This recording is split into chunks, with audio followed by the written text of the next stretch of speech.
So let's talk about the story. 10 storylines to watch from the Raptors Eastern Conference down the stretch. I'm going to throw out a couple of them, but let's definitely focus on some of the major ones pertaining to the Raptors. The first one here that you started with, Pascal Siakam chasing All-NBA without actually making All-Star. Take me through the case.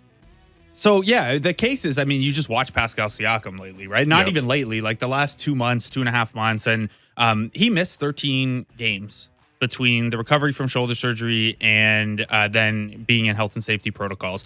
That's what kept him out of the All-Star game. I also think that at that point, you know, when coaches are voting, there's more momentum for Fred VanVleet because we've been talking about it all year and he's been so good. But Pascal's averaging on the year basically 22, 9, and 5. He's over 56% true shooting on 25% usage, career best in rebounding and assists. And the comparable I lay out in the article is when you combine usage, efficiency, and the assist rate, there are only 15 guys in the league with that blend. When you also factor in the rebounding, and then we can do kind of like a qualitative factor of defense, the list is Jokic, Embiid, Giannis, Siakam. I'm not saying Siakam belongs in the MVP conversation with those guys. What I am saying is that what he's done this year statistically is pretty rarefied. And you can't discount that I think he's having his best defensive season. There have been some games where he's a monster on that end. So I was actually surprised how often it's happened where a guy makes All-NBA and didn't make the All-Star team. 26 guys make the All-Star team. Only 15 make All-NBA. You'd think if you're not in the top 26 in February, it's tough to be in the top 15 come April. But there are 3 ways that it can happen. One is you miss time early in the year, and that hurts your All-Star case. This is the Pascal? The Pascal or the Jimmy Butler last year. Okay. Jimmy Butler had missed, I think, 13 games as well. Didn't make the All-Star team.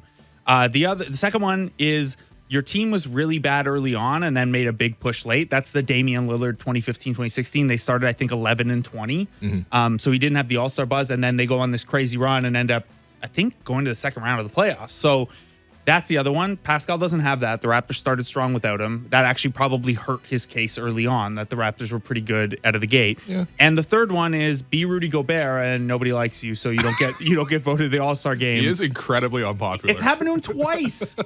Him and DeAndre Jordan were the only guys I could find who did it twice where they made All-NBA but didn't make the All-Star team. And some of that is obviously when you lay that out, some of it is just the center position. Yeah.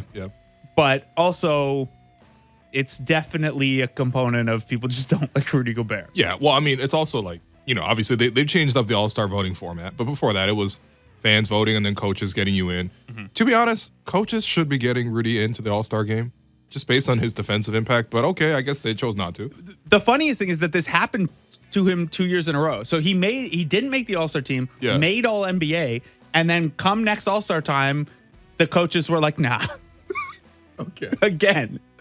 Well, it's also the year he got really upset about it, right? Not making the All-Star.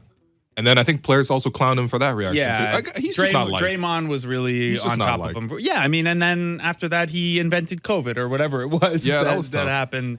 They shouldn't have been blaming him for so that. Those are your 3 ways to do it. Pascal, like, say he doesn't miss any games down the stretch, you'll be at 69 games for the season. Nice. That's totally within the range of, like, I think if you get 65 or higher, you can probably, I think most voters are like, okay, that's a reasonable cutoff. That's 3/4 of the season plus a little bit.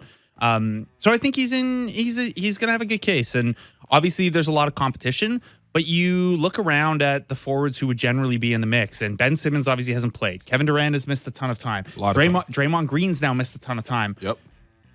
There are going to be, like, I think you pencil in Jokic and Embiid for 2 of the center spots, and Giannis and LeBron are obviously getting forward spots. I don't want to do the whole MVP thing, but, like, there are going to be forward spots open. Yeah, that third team, I think, is going to be pretty wide open. And, even a guy like Jimmy Butler has missed a bunch of time. Bam's missed a bunch of time. So you just keep your head down. And he's like, it's unquestioned he's played like an All-NBA player over the last, I don't know, pick your cutoff, but let's say 25 games. Yeah. No, I mean, it's not. Look, I know Fred went to the All-Star game, but in the last 2 months of the season, Pascal has actually played better than Fred, I would say. I think some of this also comes with, like, Fred having to carry the bigger load at the start of the year, and, like, he wears down a little bit. But, like, Still, especially over the last month or so, Pascal is like clear cut, like head and shoulders above everybody on the team. And he's been playing great. I think it really helps Fred to have Siakam at this level. Because absolutely. I don't think Fred wants to be like a Steph Curry type. Like that's too much work. Hey, you know what's better than a Steph Curry type statistically is being a Buddy Hield type, where you get the same volume of threes, but there's a lot more catch and shoot to it. Sure, yeah. Like Siakam being able to, yes, score at 22 point per game level efficiently. Allows you to have the ball in his hands. But for me, it's really the growth in the playmaking, where he's up to over 5 assists a game. Where I got that triple double though, man. Yeah, a lot of times he's been come close. They took it away. What was it? January 25th against Charlotte. They took one of his rebounds away after the game. Yeah. Well, there was also the thing with the Milwaukee thing where he had a triple double beating Giannis on the road in Milwaukee. And then 2 days later, they were like, actually, that rebound, you and Precious both got it at the same time. So we're going to give it to Precious? It's like, all right, man. So, yes, I just brought it up. So since December 28th, that's 27 games. Right. That's when he came back from COVID. Yeah. Yeah. 24, 9.3, 6.1. Man. Yeah. And like a 2-to-1 assist to turnover ratio. So, yeah. That's, almost 50-40 shooting splits. It's pretty good. Yeah. Pretty good.